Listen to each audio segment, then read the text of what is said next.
Interlude of Odmer and Dorellia. It was spring.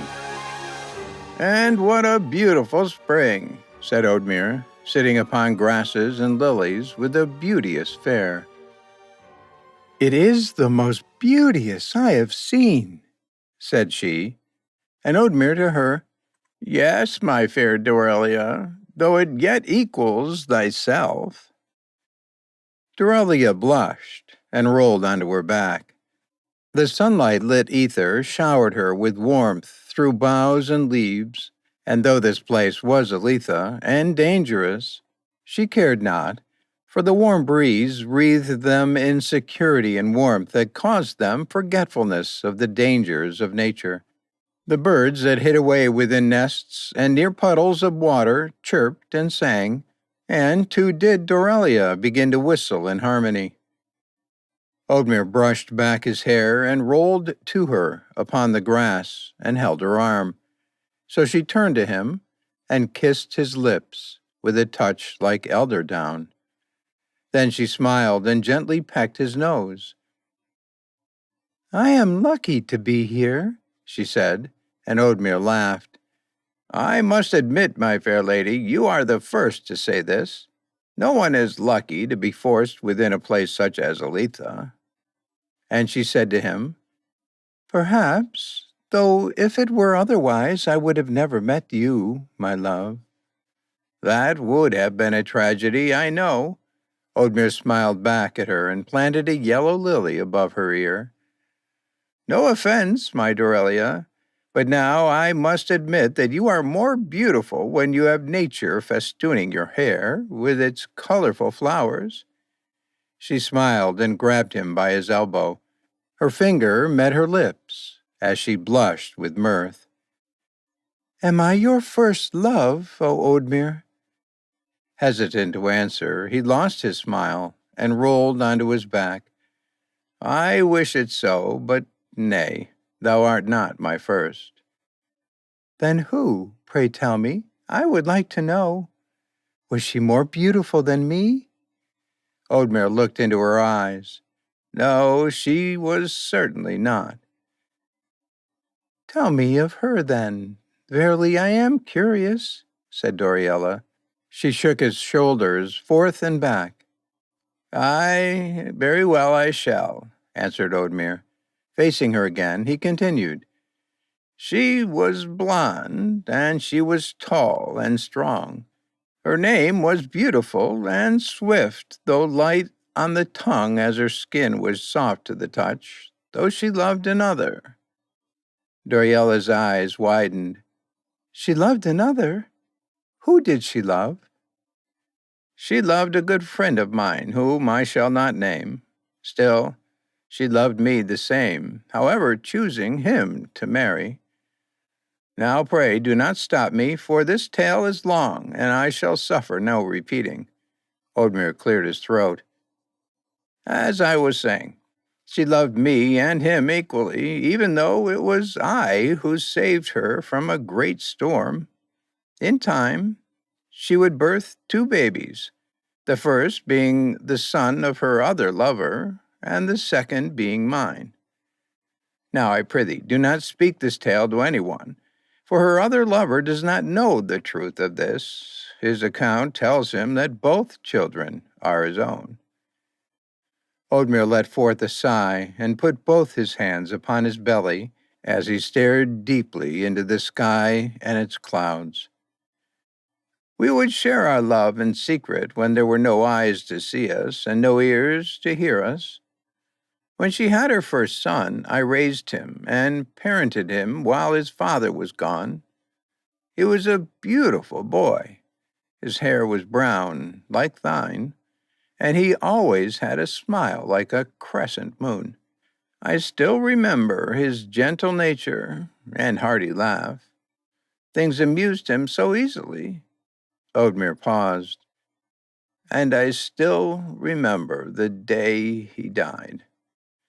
Odmer dropped his hands to the grass and breathed the warm air around him. Again he turned his face to Dorellia. Her face, a thing of natural beauty, was then saddened. "Do not look so gloom, my beauteous lady. I apologize. You did not know that this tale would turn so dark and dry. I shall never repeat it to you again." Dorellia wrapped her arms around his waist and held him tightly in love.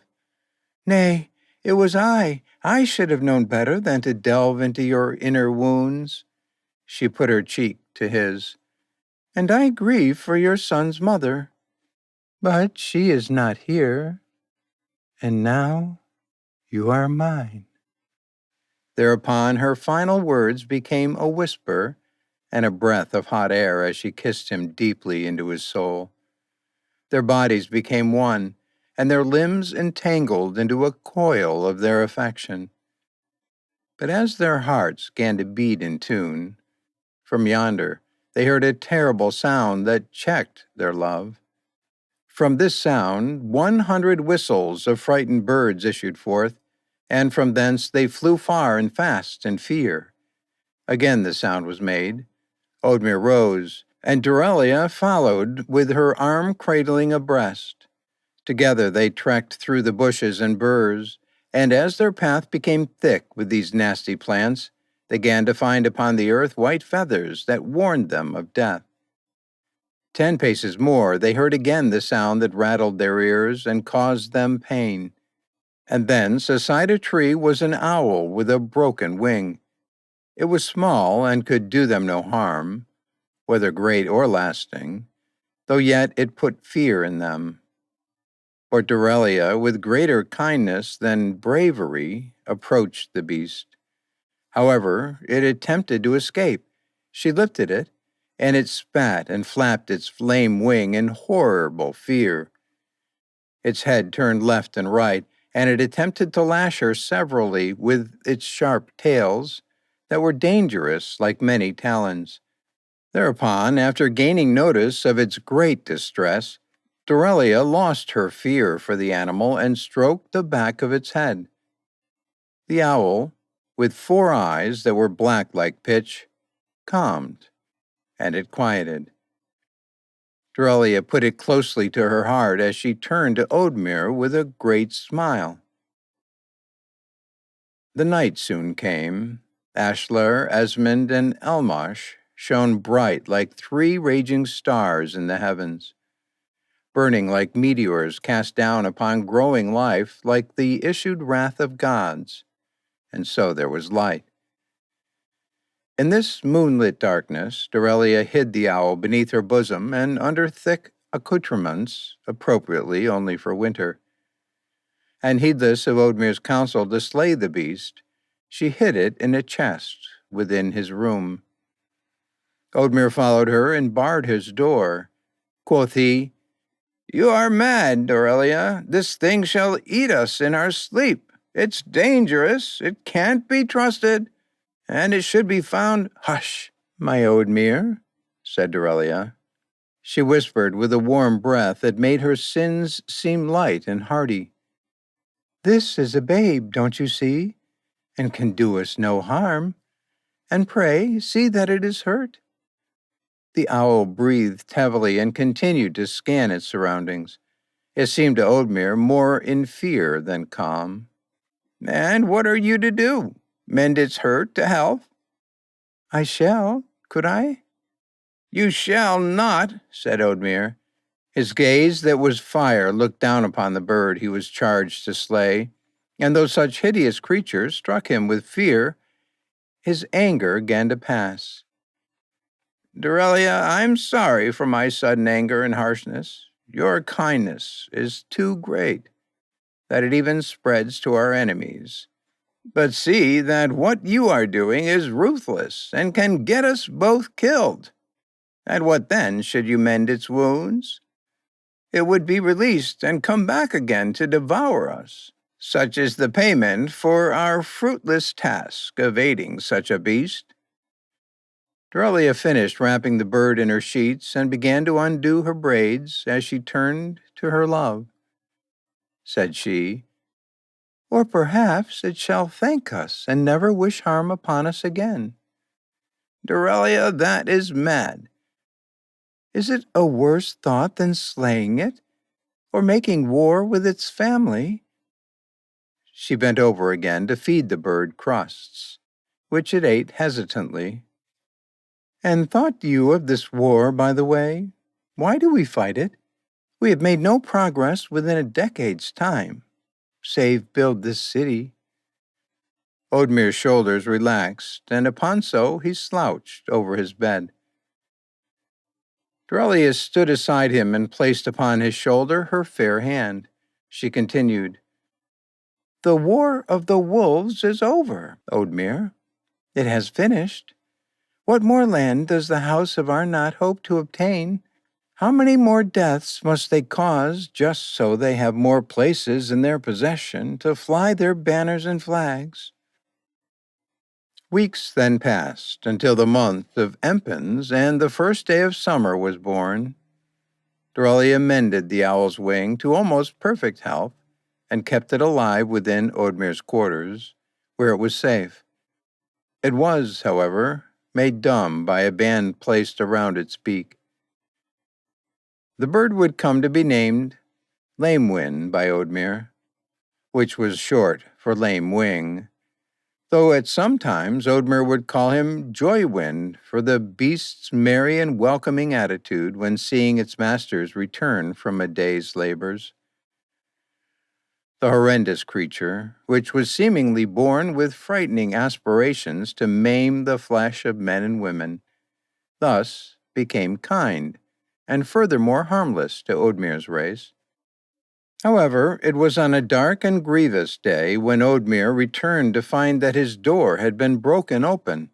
Thus stood he then from the distant halls in great horror, listening for any sound he mote have heard. Odmer advanced steadily, but upon being assured of his solitude by the silence, he at last heard Lamewin shout and chirp terrible cries. For forthwith he ran to his room and found his possessions left there and here, as though one had been in rummage or something. For there, before him, under his summer cowl, was a man peering down into the chest which rested Dorella's owl. "What is this?" said the hooded man. He turned to Odmer and faced him with eyes that were red with bitter anger. "How did this beast intrude our space?" Therewith he drew from his back a dark wrought of polished iron, and from his head he removed the cowl that veiled his form. "Giborn!" shouted Odmer. "What do you here at this time? What have you done to my things?" "Silence!" shouted Giborn. "Tell me what this beast is doing within your room. Tell me!" Odmer approached him with open hands, bare of harmful instruments, and whispered with caution, "Now, Giborn, you must be silent, I pray you. Do not speak loudly again." "Why not? Are you mending this bird? Is that a bandage upon its wing? How long have you been committing this crime, Odmer? How long have you been betraying our house? For the gods' sake, our brothers are dying and being killed by these fell rites, and yet you sit here, aiding them." "Hush, Giborn," whispered Odmer. He reached behind his back to close the door, but it had been smashed to pieces. "I pray you listen to me, O friend. This bird is not evil. It is kind and can do us no harm." "No harm? I have witnessed before me men and women whom I've loved be torn apart by these evil creatures." "Yes, perhaps you have, and I have too, but Lamewin is different." "My God, you've named it?" "Aye, I've named it. But nay, I have not been mending it.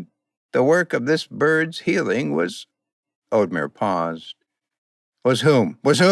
Shouted Giborn. He stepped back and lifted Lamewin by its neck and shook it before Odmer. "Dorellia!" he shouted. "It was her, I swear. But please, I beg you, do not slay the bird. She shall be forever grieving. She loves it as it loves her. They are like babe-child and mother." Giborn scoffed. "Like babe and mother, I would expect nothing more from a woman such as her." "Yes, for she is kind," said Odmer. "Now I pray you again, set the bird down and see what harm it does unto us." Giborn stood and stared with grim hatred, but anon then obliged and placed Lamewyn back within its chest. He did naught but stare at Odmer with its 4 wide eyes and fearful gaze. "Lo, I tell you he is harmless. He did not even mind your grasping him." Giborn then sheathed his dirk, looked down upon Dorellia's owl, and then glared darkly with black eyes of bitter regret upon Odmer's misguided love. "You shall not keep this bird here for another week, or I shall see it slain." "Thank you, Giborn, I truly do. I wish you good health forever.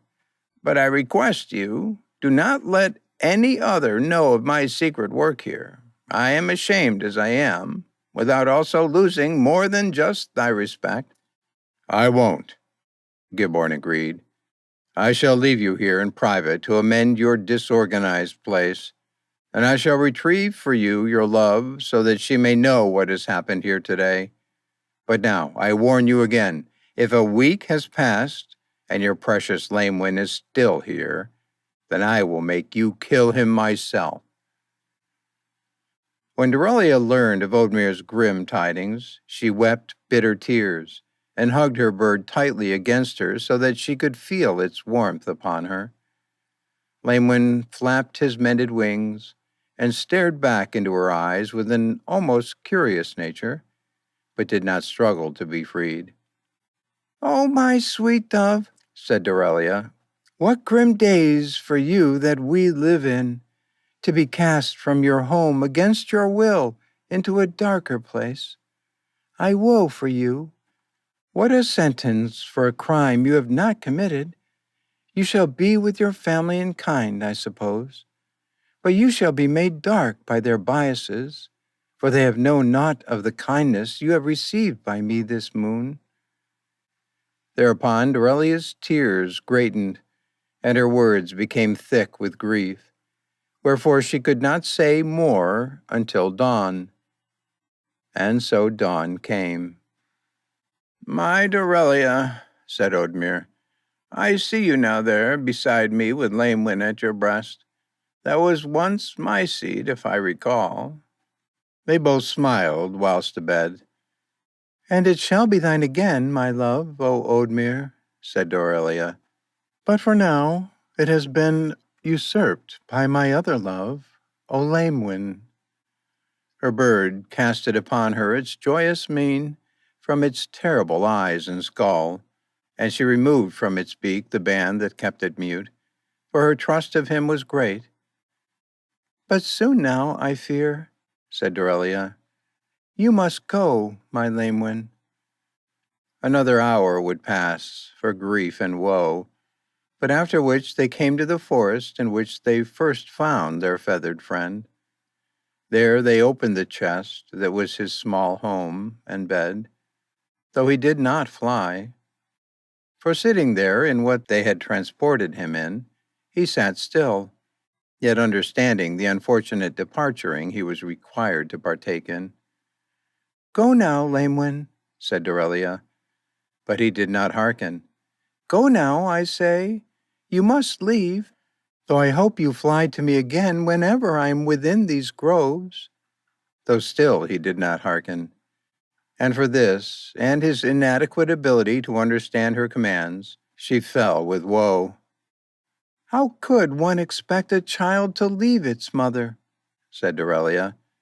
"And I say I dare not spurn him for his choosing to remain here." Odmer placed upon her shoulder his hand, and he knelt beside her with Lamewyn there before them. "Dorellia, I know this saddens you, but he must go. Believe me, it puts my heart at sadness too." "Does it?" shouted Dorellia, but Odmer remained silent. "I apologize. I should not have raised my voice. But I know well this grim day was forged by my love of mistreating things. This is my salted wound to lick, so please do not aid me. You have warned me of this many times, and pray, thank the gods it has not ended worse, as you said it would." Odmer arose and turned his back to his love, Then I shall await you from afar, so that you may deal with this.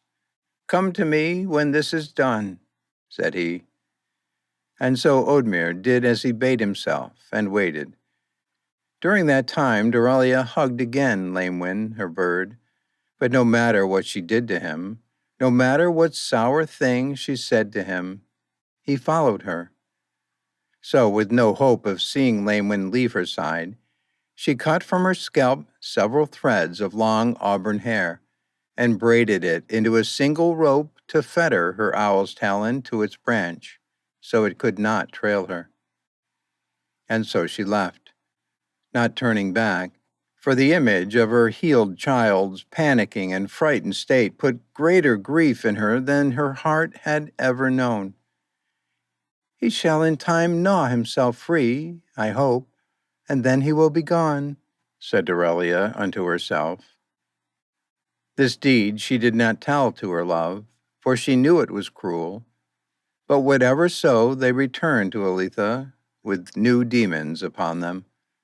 They sat abed for a day and a night with wide staring eyes that did not blink, for her regret was so great.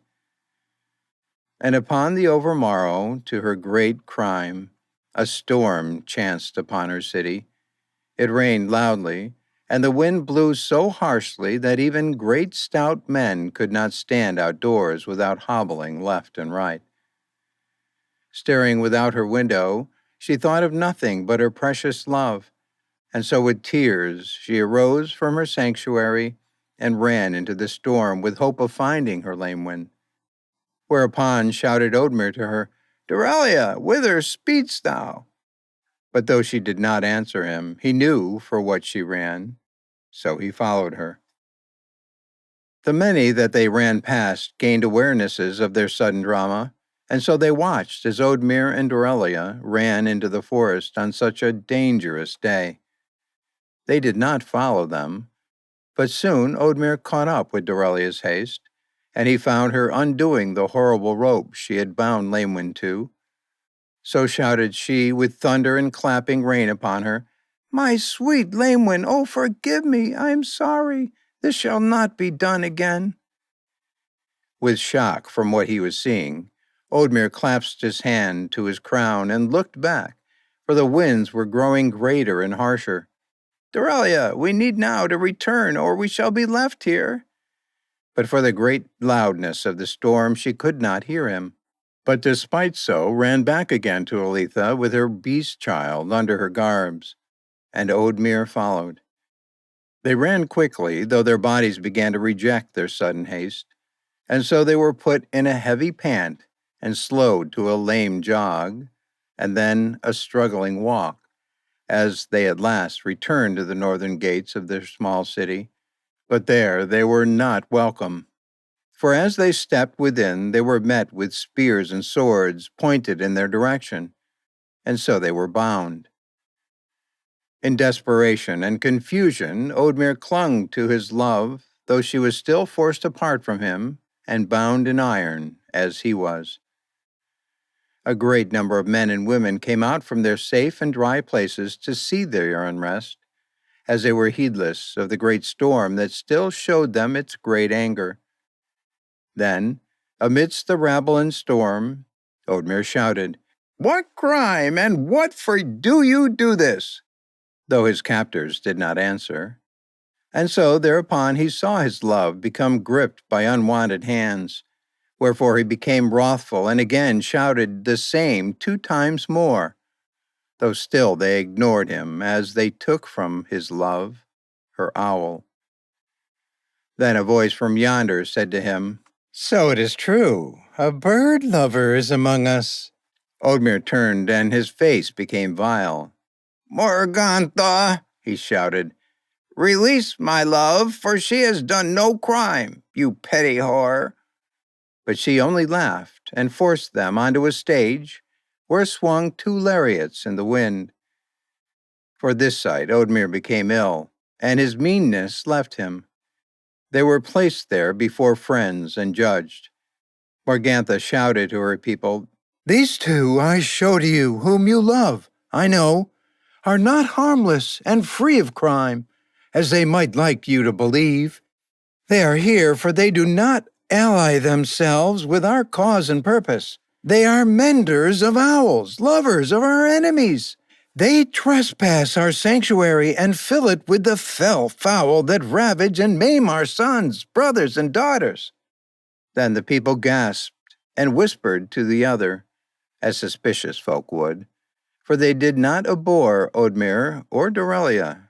Nay, they loved them both as friend and ally, and these sudden tidings caused them to question the love of their lady in house. During these fleeting moments, Odmer became deaf to Morgantha's snake tongue and turned to see his love. Her tears outweighed the rain in volume and sadness. Oh, how she mourned so terribly. "These two I know you love, but for only false reasons," shouted Morgantha, "as I shall prove to you that they are what I say they are." She then approached them both and asked them the same. "Are you guilty of what I have accused you of?" They did not answer, and so she smiled. "Free us, Morgantha," shouted Odmer, "and let my love be free. Have you no heart? She has tears so great in fear and sadness that she cannot even speak." Morgantha then grabbed Dorellia's chin and stared into her eyes, which were beautiful, and for that short moment she seemed to be forgiving. But upon seeing her own hideous reflection, she became enraged and shouted, "Sometimes good men commit fell crimes, but whether evil or with good reason, they must be punished." Thereupon she took Lamewyn from her guard and held it before the people of Aletha. "Do you see this bird?" shouted Morgantha. "It lives for them." "Do not be a fool," shouted Odmer. "That owl is a child and can do no harm." But as he shouted in his defense, he witnessed the evil before him grab from her back a knife akin to Giborn's and put it to the owl's throat. Dorellia therewith roared with great strength, shaking wildly as though an ox for slaughter, and cried with woe, do not, I say, he's mine." "So she admits it," shouted Morgantha. "So the bird lover has confessed her affection. A pity." Dorellia fell to her knees, with her head bowed low. "Morgantha," cried Odmer, "let us go, I swear it, and you shall never see the owl again. I pray you, we mean no harm." But as though deaf, she did not heed him. "With proven guilt, who shall die?" yelled Morgantha, and the crowd, like her, did not answer. "Do not kill the owl," said Odmer. "Do not, I beg you. It will be gone, I swear it.